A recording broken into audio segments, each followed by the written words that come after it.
Hello student, video में आप सभी का एक बार फिर से स्वागत है। आज हम इस वीडियो में अर्थ के आधार पर शब्दों का वर्गीकरण देखें। विभिन्न अर्थों के आधार पर शब्दों का वर्गीकरण इस प्रकार होता है, जैसे कि पहला है एकार्थी शब्द, दूसरा अनेकार्थी शब्द, तीसरा पर्यायवाची शब्द और चौथा विलोम या विपरीतार्थी शब्द।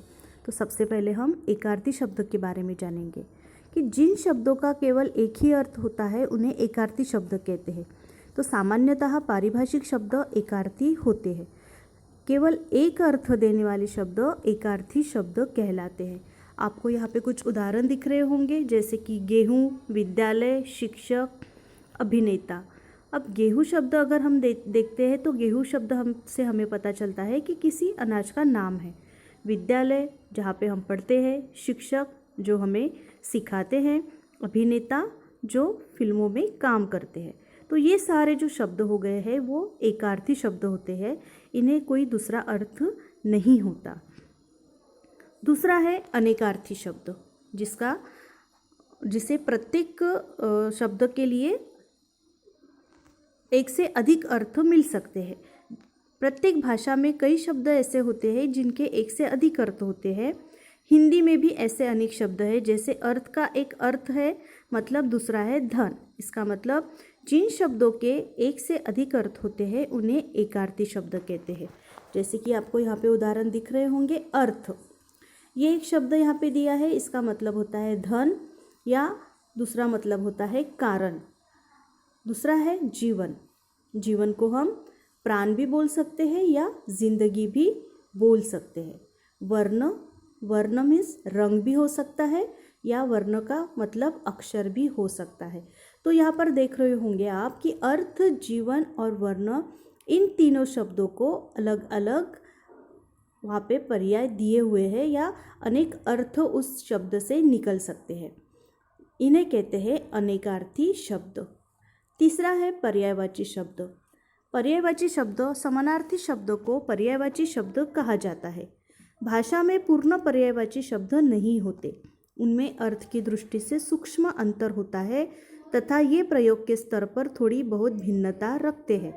तो लगभग समान अर्थ देने वाले शब्द पर्यायवाची शब्द कहलाते हैं। उदाहरण, आज़ादी, स्वतंत्रता या स्वाधीनता, दूध, दुग्ध या पेय, प्रकाश, प्रभा या रोशनी।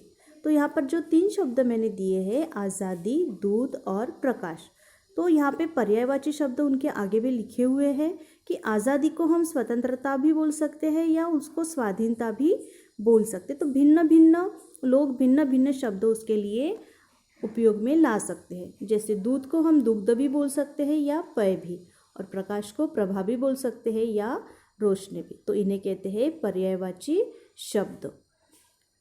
एक ही शब्द के समान अर्थ वाले शब्द जो लिखते हैं उन्हें पर्यायवाची शब्द कहा जाता है। फिर चौथा है विलोम शब्द, जिसे विपरीत अर्थ निकलता है। तो विलोम शब्द आप सभी को पता ही होगा। विलोम शब्द तो परस्पर विरोधी या विपरीत अर्थ देने वाले शब्दों को विलोम शब्द कहा जाता है।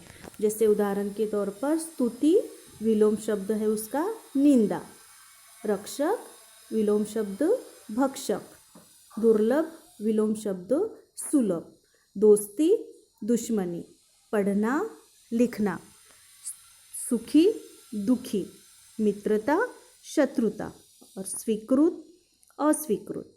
तो ये जो सारे शब्द हैं इन्हें कहते हैं विपरीतार्थी शब्द या विलोम शब्द।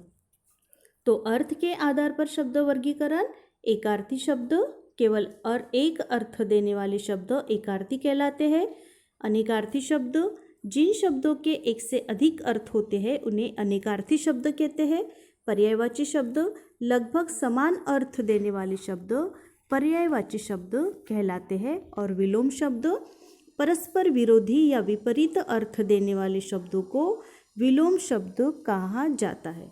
तो आज हमने अर्थ के आधार पर शब्द वर्गीकरण देखा है, जिसमें इन चारों में उनका वर्गीकरण किया जाता है। धन्यवाद।